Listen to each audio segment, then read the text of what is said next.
You gotta cut this out. For the love of God, listeners. Don't do it. Don't do it. Close the laptop.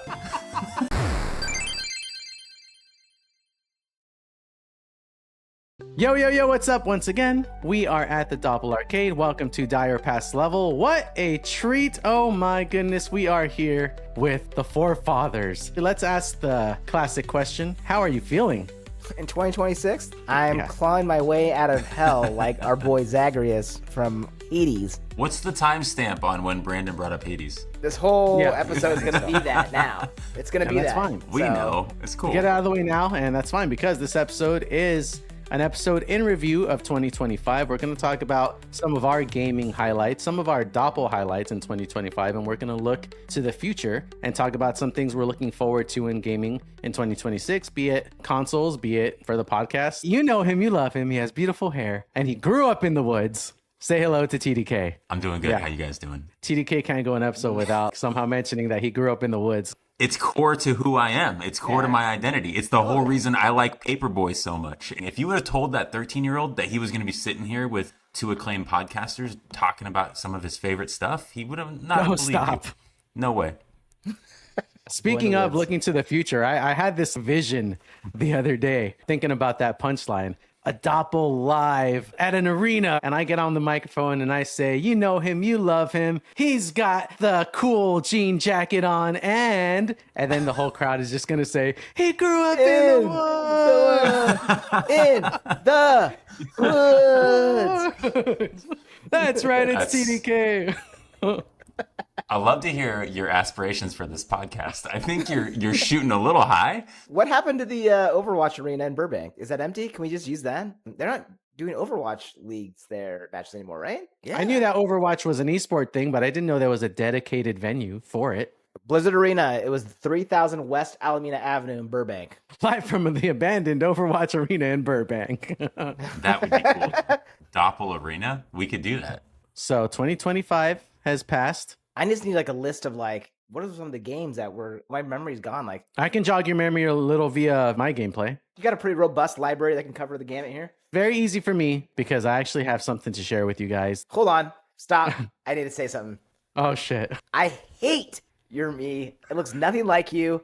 Give me the controls. Give me your password. Let me do it for you, dude. It's the worst me I've ever seen. He looks white as hell, dude. Is that me? It's I've always hated it. The one of me on the Switch is more accurate. This is just the one from the website that has not been updated. Okay, your one on the Switch used to be bad. And I had to bully you into changing that one too. The reason that the me on Switch is more accurate now is because of Brandon's bullying. Okay, let's go back to the review. All right. Check out how you spent your time with Nintendo Switch. Oh, wait, what's this? That's right, baby. You started playing on the Nintendo Switch 2 this year, and I never looked back. I'm guessing a lot of Animal Well and a lot of Bonanza. It's nuts how many hours you can clock without knowing. I don't know where I found the time in 2025 to play 253 hours of a video game. Here are the games you played most. The Switch 2 just came out, right? Those 50 hours of Mario Kart World, I'd say I contributed maybe 30% of that because the girls were just in free roam mode, driving their little hearts away in Mario Kart World when that game released. Donkey Kong Bonanza, 42 hours. Got all the bananas, 100% of that, baby. Hollow Knight Silk Song, 55 hours and counting. I'm at the final boss, I think. I think there's like a whole world that opens up after you beat the final boss. My God, dude, it ends and then it continues and then it ends again and it keeps going. My gaming style, action, party, adventure. You know what? I was playing Street Fighter on PS5. That's where the fighting is. Yeah. Here's how you played throughout the year in chart form. Just as expected in June when the Switch 2 drops and the girls are on fire for Mario Kart. Big uptick. Nintendo Switch 2 had us in that zone. July, Donkey Kong Bonanza comes out. And I'm just like rolling through that. In September, Hollow Knight Silk Song comes out and it's been steady right there up until now. Check it out, month by month. Brandon, that one's for you. Proud of you, baby. Some Balatro in there for my boy Bran. February, more Balatro. March, you remember me talking about Star of Providence, listeners. Unpacking, nice little cozy game where you get to unpack your boxes moving into new homes. That is a big family favorite in my household as well, unpacking. Whoa, you explain this to me, guys. You just unpacked the worst part of traveling? Yeah, but it's very satisfying. Cozy game, and you're going through different eras, right? So you're a college kid, you graduate, move into your first apartment, that kind of And thing. are you choosing where everything goes? You're unpacking and you're decorating and you're like task oriented, I guess, and it feels like you're satisfied you accomplished something. Yeah, exactly. I got to It be feels good. honest, I don't unpack. I just live out of the suitcase until it's dirty and then I put it in the wash and then the suitcase is empty. No, unpacking might not be your game. It's not for me. I got Metroid. I'm still playing that, but I'm just too sucked in by Silk Song. So I went back to Silk Song, and I'll probably come back to this eventually. My game of the year for me was Silk Song, and that kind of does it for me, guys. If that ranks some bells for you, anyone out there want to share what their gaming looked like in 2025? Brandon, let's hear it, dude. TDK, you know what I'm gonna say. You know what I'm gonna say. You know what I'm gonna say. Loved Hades 2. I mean, we bought 2 copies in my household. Supergiant, love you guys. We're supporting you because my wife is a huge fan. So my wife has posted up with one Switch on the couch with headphones in, playing because she doesn't want to hear spoilers, triggering different story events, different dialogue. Okay. So she has headphones in, her Switch, and I'm on the couch with the big screen. A lot of nights were just her and I were posted up doing Hades for a long, long time. She actually surpassed me. She's actually beaten the entire game. Right off the bat, I have questions, if you don't mind. On the one hand, congratulations to you. You win life. You have a wife who is into the exact same thing you're into, and you sit on the couch together in like harmonious kind of love, but you also are doing the thing that is your thing. What's that like? When you said you play... You'll have to ask me later on about my experience with video games and girls, because it's not exactly the same. It's a little different. Really. Okay, when I heard you played with your wife, I assumed the classic one of us plays, one of us watches, and then we kind of switch off. But you guys invested the money, 2 Switches, 2 games, so you're not playing each other's games. I mean, it depends on the game. I know I've talked about this before. Breath of the Wild, it was just too big, so her and I would share. She didn't like any of the fighting, but she loved all the exploring, all the cooking, all the gathering ingredients. That was like her favorite things. And I would do all like the big fights. But would you both watch each other's parts? Yeah, so I would sit and watch her, and then she would sit and watch me. But that's so cute. Or we could explore, but if it triggered any story or anything really exciting, matter of good faith and honesty, you had to pause and wait for the person to come home from work. Yeah, fair. To continue the game. That's how we played. These are the details I'm curious about. Hell yeah, modern love story. That's so cool. But Hades 2, she's an absolute fiend for that game. So we got gifted a Switch. Beth was like, I'm buying 2 copies of Hades 2 because I don't want to wait for you and I don't want to watch you play. I want to play. Good for you guys. And so that's why we have 2 copies of Hades 2. I think hardcore gamers will understand. The casual gamer is going to be like, it's kind of like you guys having 2 iPads watching the same movie side by side, but not enjoying the movie together. It's weird because we are both doing it, and she will get mad because she can hear, hey, you're too loud. Like she doesn't want to hear any spoiler alerts. And the other thing, we were like, look, let's support an indie developer, right? Have you played any other Supergiant games, Bran? They're all solid. Yeah, I got gifted. What was the one they did before that? It starts with a B. Bastion was there. Bastion. Yes. I got gifted that on Steam. I don't think I gave it a good enough shake. I think I played it for like a night, and I was like, I'm gonna go back and play Left 4 Dead or something like that. The bones of Hades are in there for sure. Every game they make is almost in that isometric view. Maybe there's 1 or 2 that aren't, but I think almost all that I can recall. I don't know if I told you guys this. I got gifted Once Upon a Katamari. It's beautiful. Really, really good. It is so good. The reboots they've done are faithful reboots to the originals, which are like, they're still good. I can see why people like aren't hooked by the first game reboot or the second reboot. This game is a new Katamari game. It's way more user-friendly and so fun. I highly recommend it. It is a blast. If you love Katamari, this new one is top tier. I heard it's one of the best Katamaris in a while. Yes. I mean, again, the other ones have been kind of like the levels get a little repetitive because of the old games that are rebooted. This one's like original, but it's not too off the charts where you're like, this doesn't even feel like a Katamari game at all. I want to play a good Katamari because the way you talk about it, it's got to be true. I've been playing the ones that aren't as good. You're playing the reboots. You're playing the first reboot probably, and you're playing the second reboot. If you want to dip your toes in Katamari, this is the one to do it. Quick commercial break, guys. Kim's bringing me a drink. Hey, Kim. Kim. Oh, Hi, Kim can't hear us. Hey, Kim. Shirley Temple. Boozy Shirley Temple? Yeah. Let's go. Hey. Love you. We love you. We should get Kim on the pod. What's it like to be Ray's wife and deal with? Oh, God. Now the games, I think it's interesting in the context of Brandon talking about his relationship to gaming akin to his wife. And I've told my story of how my wife and I really bonded over games. Episode title: The roast of Raymond Hiron.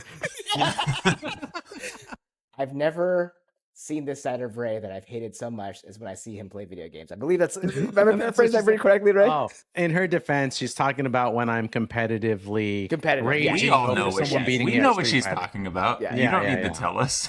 Right. You're She's not gaming. like in disgust at the sight of just me No, playing no, any no. video game. No, But no, she that's does true. not like when I get like raging angry over a match of Street Fighter, which can It happen. brings out a specific side of you, Ray. Apex Legends. Oh, yeah. Awaken Brandon- Crash. Me and Brandon, we took a like 2-week break because of Apex Legends once.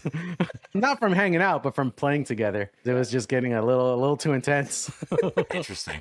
I don't remember what I said. I'm sure it was just like, push, man, you got to do this, got to do that. What are you doing? And Brandon was like, off, Cole.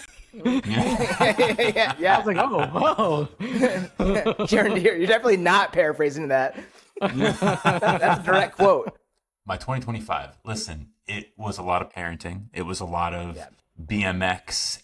I've talked to you guys. I really like to correlate video games and the real world. Video games make me want to go outside. So when my kid got his BMX bike, I certainly showed him Paperboy and Excite Bike. And I also showed him Rad, the movie. And then we went out and we started doing jumps. The coolest thing in 2025 in video games for me was this. It was Doppel. I really didn't expect to have this be such a big part of my life. What did we do? Like episode 5 together? And it was just fun. We just laugh a lot. You know, I find myself consuming a lot of video game stuff and like thinking about it and talking about it. It's been like a really positive thing to have in my life this year. So thanks, Doppel. Yeah, we're having fun. Can we speak on Doppel a little bit? Because 2025 wrapped, right? And we got some data as they do these days for everything, right? Our top countries of listeners, we've got USA, of course, but who knew there are people or person, who knows, right?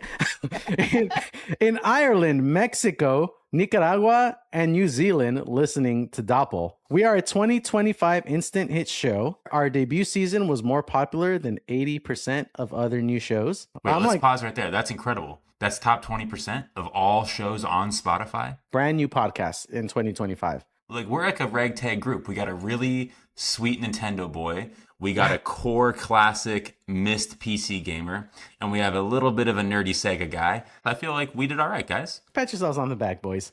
Our show is in the top 15% period of all video podcasts. That's crazy. And it wasn't a full year. We came onto the scene. I want to say July was our first episode release, but we were working in the background somewhere in June or maybe the month prior, which is like pretty sad that I can't think of what the month prior to June is on the fly. May.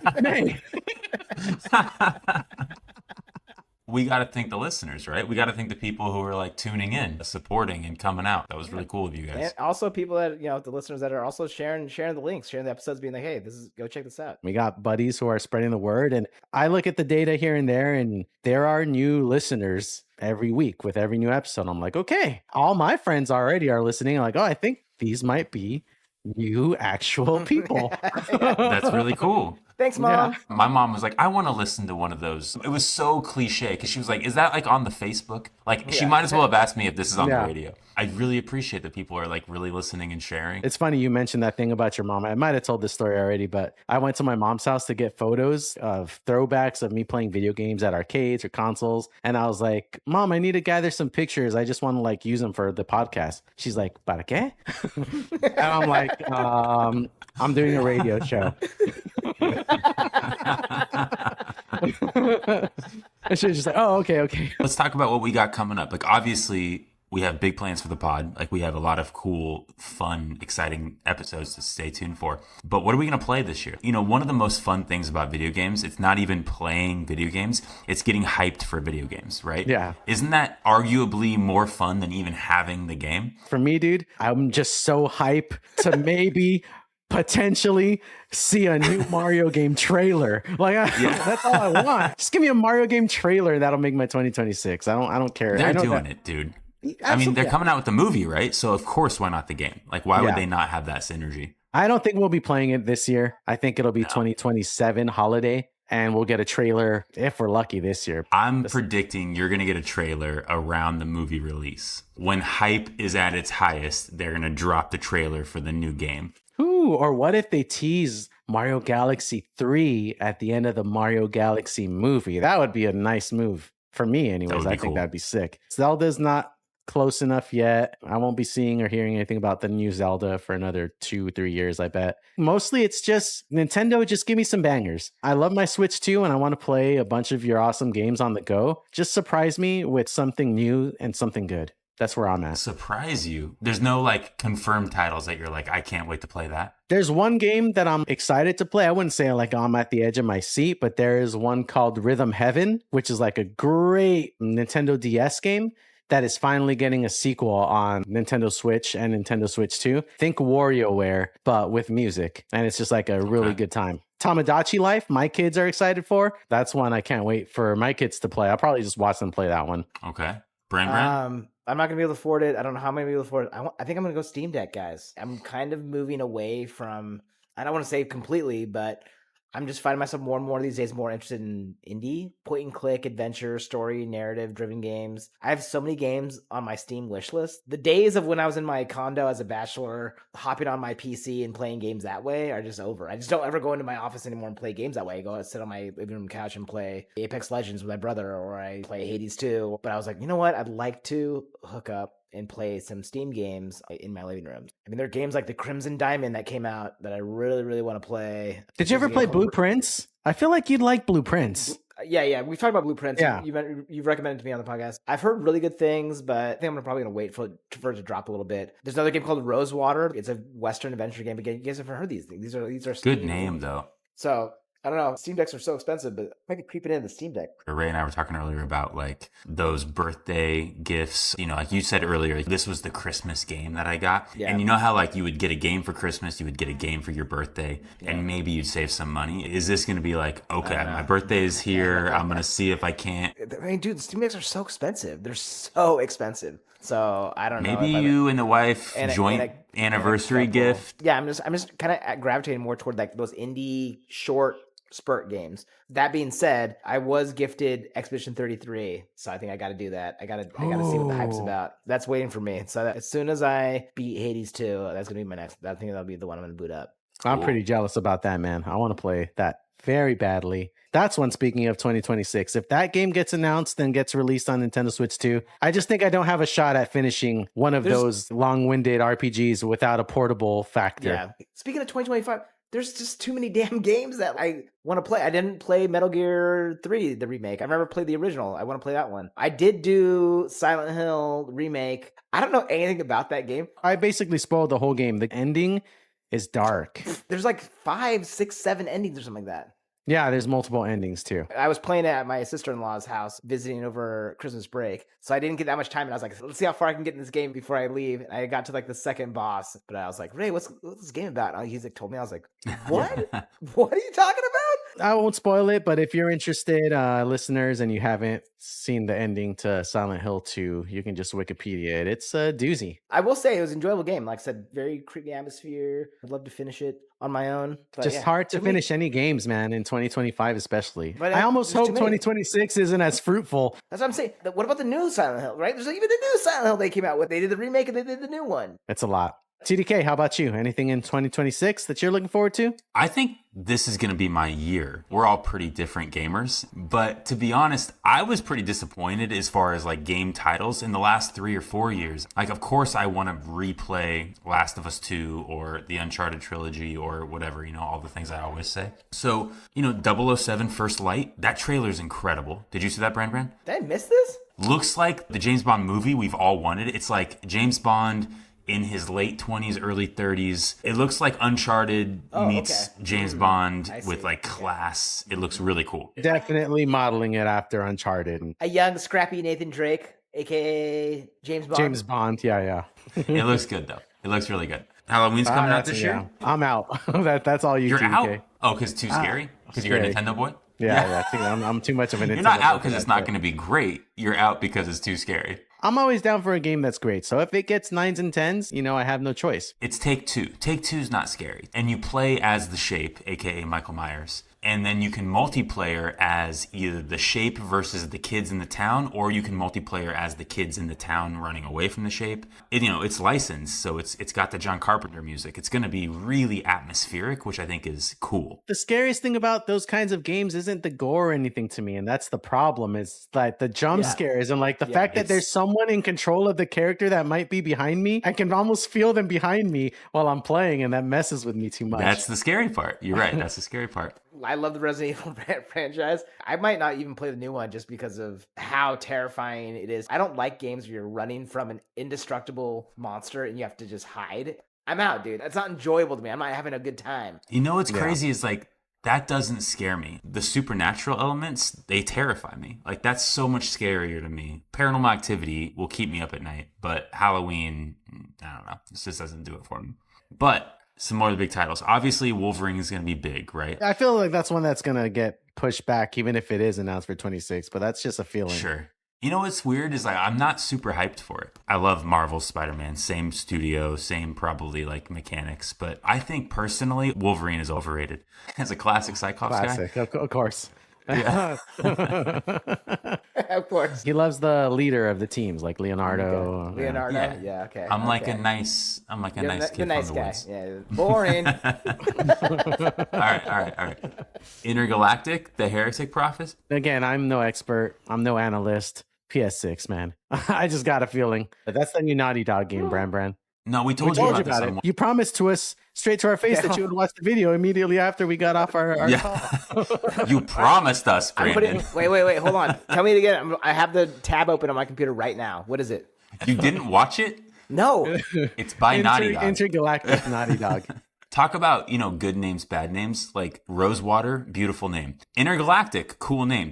Intergalactic, the Heretic Prophet, terrible name. It is a bad name. Bad name. It's basically Naughty Dog does Guardians of the Galaxy. It looks like she does things solo, but it's definitely Naughty Dog. Naughty Dog does Star-Lord. Yeah. Please no one Googles.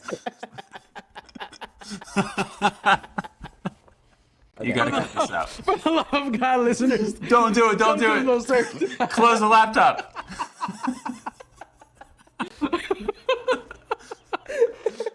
This is a family podcast. Okay. Cool. Just for the listeners, because, most human beings who think video games, they're going to think GTA 6. Brandon, are you a big GTA guy?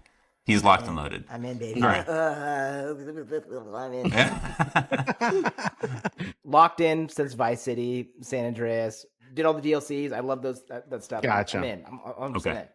I think Ray and I are on the same page where it's like, I really want to like GTA, and I really love Rockstar and all their games. And you know how I feel about Bully, Brandon. You and I have a special bond over Bully. San Andreas didn't do it for me. Liberty City didn't do it for me. I did love Vice City because of the vibes, because of the soundtrack, because of the clothes and the actors. But this one, it seems like GTA love story, GTA Bonnie and Clyde. And I think I'm on board. If it delivers on that, I think we're going to have something real special here. Something about the art direction tells me that they're trying a little harder too. I don't know. It feels a little more artistically driven. The way the colors pop, it feels like, yes, it's grounded in the real world, but there's a vibe to it that I don't think existed in the last couple. It does have modern day Vice City vibes. It's in Florida. It's in Miami. I think they know Vice City's the best one. They want to run it back, but they can't just redo the 80s again. So how do we do modern Vice City? Almost like Drive, that modern 80s flair. I just got butterflies. I love that movie. Drive, but GTA. That is GTA. Drive is GTA. Yeah. I've never made that correlation before. That's so interesting. That's the best cinematic version of GTA. And GTA 6 is slated for 2026, right? It got pushed recently. It's October now, right? Yeah, okay. That's right around the corner, I feel like. We'll be playing GTA 6 this year. It's kind of crazy. Been waiting. That is kind of crazy. Like a decade or whatever. Okay, biggest one for me, 2026. Here it is. My Hades 2. My Kingdom Hearts. Obviously, we get a Tomb Raider game, which we don't get very often. There is Have you one? heard about this? Oh, yeah. Yeah, So, it just got Brandon, announced. are you a fan of the Survivor trilogy? Tomb Raider, Shadow of the Tomb Raider, all that I stuff. think the last Tomb Raider one I played, which I really enjoyed, it's like you have like the pickaxe, right? Like Yes. has, like It's Tomb Raider, it's Rise of the Tomb Raider, it's Shadow of the Tomb Raider. The three games that show Laura about college age. It's pre-Laura Croft that we all know from 96, the short shorts and the turquoise tank top or whatever. This is like a young, enthusiastic, like archaeological history buff who's out there. So it's that. And those games were incredible. Those games, they were very well executed. And so those have kind of become, for a whole generation of people, what Tomb Raider is. There's this whole other generation where Tomb Raider is still the thing from the 90s. Because in those games, she doesn't have the dual pistols, right? There's a whole generation of people who have only ever played Lara Croft Tomb Raider games for these last three games. And those started in like 2013. So we're going on 13 years of a certain version, right?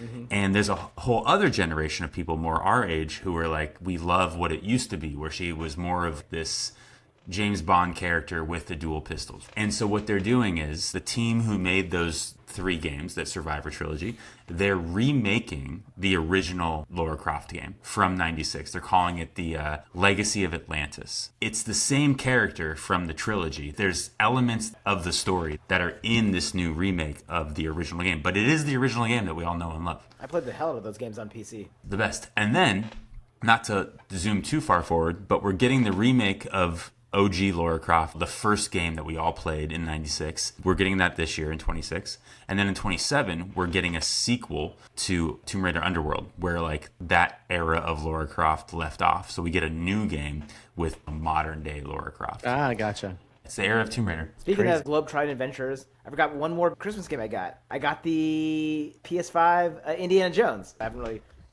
dove into it, but like the voice acting's good. Yeah, that's Troy Baker. That's like top notch. Troy Baker, classic. Punching a lot of Nazis, breaking things over their heads. It's great. Much like your Steam Deck, I'm 100% getting a PS5 this year because I haven't really had the need to. There hasn't been enough new titles. There's a Spider-Man game I really want to play that's only on PS5, and then there's that Indiana Jones game that I really want to play, and that's it. This year, with everything we just talked about, PS5 is happening. Indiana Jones is really high on that list. Oh, this is a big year for TDK. I'm back, baby. I guess I'd be remiss not to mention that 2026 does have some stuff in the wings for me. It's a big year for fighting games, and there will be some really big Street Fighter 6 updates coming up, new characters, new season announcement. There's a new free-to-play fighting game coming out called 2XKO. 2v2, you can be on my team, I can carry. Funnily enough, Brandon, I've been wanting to mention this to you, and I haven't gotten the chance, but there's this game called Tokon Fighters, which is like the guys that made Guilty Gear taking over the Marvel license. Everyone was expecting Marvel vs. Capcom 4, and instead we got Tokon Fighters. It's sick, it's exciting. Then the beta came out. At the same time that this beta came out, kind of out of nowhere in the last 2 months, this other game got announced, and a beta came out the same week as Tokon Fighters. People weren't expecting it to be that great. The fighting game community is so far in love with an Avatar: The Last Airbender fighting game that is coming out. It's hitting all the boxes, apparently. Like, No kidding. The game, to me, didn't look all that great, but everyone's like, the mechanics, the combos, the movement, the damage. The fighting game community is like, dude, Avatar is the wave. This is what we're playing. What? Yeah. Okay. So And it's based on the cartoon, right? it really looks like it's That the show, cartoon. But that show is all time. That's a fantastic show. They've only done beta, huh? The game's not released yet? It's only in beta, but I mean, it can only go up from there, right? The feedback has been great. Very interesting. Yeah. Okay. We haven't even heard of this. Yeah. It's very under the radar. I'm down to check that out when it drops. People are comparing it to like Marvel 2. High praise. Wow, that's awesome. It's always hard with those IPs, right? So I imagine. it's cool that they're doing that. All right, guys, we're going into 2026. This is something that happened in 2025 that I haven't really gotten to share as much as I'd like to. Just life and being busy. Between this podcast starting and now, I have been fortunate enough to have built a studio behind our home. It's where I'm recording this episode now. I haven't really done much of a tour or anything, but I figured I took a quick video and I'll share it with you guys quickly to get a quick look at the inside of the studio. We're going to narrate this for the listeners. Ooh, beautiful hardwood, multiple screens. Look at that. There's a TDK. fridge, We gotta get some art hung up there. vinyl players. We got Super Nintendo games, tons of memorabilia. We got some physical media representation. Okay. Oh, nice. Gift from Brandon, I believe. Was it the Springfield frame? Is that you? Oh my gosh, yeah, that got you so long ago. Yeah. This is incredible. Classic old tech and AC. Cute little space, nothing too big. That Springfield map was from artist Ashlyn Anstey. Ray, what are we officially calling this space? We put a survey out for the people, some good suggestions and some not so good ones from what were your Tito. top 3? What was the? Okay, well now we got to talk about Tito's. More Tito. What were your top 3, and what was Tito's? Someone said DoPLganger, which I thought was good. I think the one I landed on, and also maybe it's still up in the air because I feel like I do have to explain it, but Duplex. Duplex is the second building to a home. I feel like there's like a D-pad something. The D-pad. Like the Doppelpad, the D-pad. God. Right? Damn. It's just off the top, guys. That might be it. Holy crap. All right. I'm out. That's 2025. Thank you very much. Something that video did remind me of that I did want to quickly share, something that I'm doing so far this year that I'm loving, is I rigged my Nintendo Switch 2 to run on that little CRT TV inside of the studio. The 2D games that I have on the Switch, like Hollow Knight Silksong, it just feels so right playing on that little television, dude. It looked gorgeous. That's where I've been playing Hollow Knight, and I'm about to beat it on a tube television, as the good Lord intended. Even on that little clip you showed us, I feel like I could hear the static. I feel like I could feel the static. I think your hair is raising a little from it, TDK. Yeah. This isn't normal. This is from the static. In the name of keeping it classic, we got to do a name that tune. Have to do it. Bran, you got one, or should I hit you with one? Oh man, I was not prepared. Dun dun dun dun dun dun dun dun dun dun. Just the bass line for now. Anybody? All right. The next riff. Can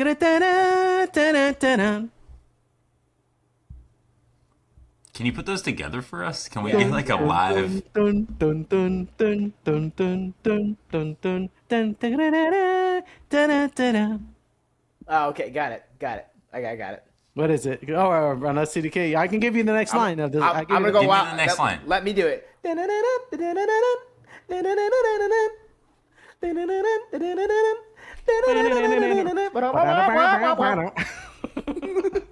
I feel like it's actually, I recognize it, but no. I love that little bass line though. That guy was on fire. So good. All right. What is it? All right, Brandon, go ahead and tell him. We're going back to TDK actually. Yeah, that's right. Oh, of course. It's the Donkey Kong. The That's Donkey right. Kong. The Donkey Kong Country. Yeah. Listen, Ray, I'm always down to go home, so you know where I'm from. Like, why don't you, All right, gang. All right, kids. Yeah, I think we are at our conclusion for level 34 of our podcast. I believe it's 34. Thanks, guys, for tuning in. Bran, always great to have you. TDK, thanks for hanging out. Dopplers, we love you. Thanks for all your support, and we will see you at the next one. see you next time, guys. Peace out. Hey, everybody, it's Ray here. Just wanted to thank you for tuning into the Dire Pass Level Podcast. If you want to hang out and join us for the next episode, make sure to like and subscribe. That way you're notified when our next episode releases. If you really, really, really liked it, you'd do us a solid if you left us a review. Reviews are a great way to spread the word about our podcast, and the more gamers to share these stories with, the better. All right, we'll see you next week. Have a good one. There we go.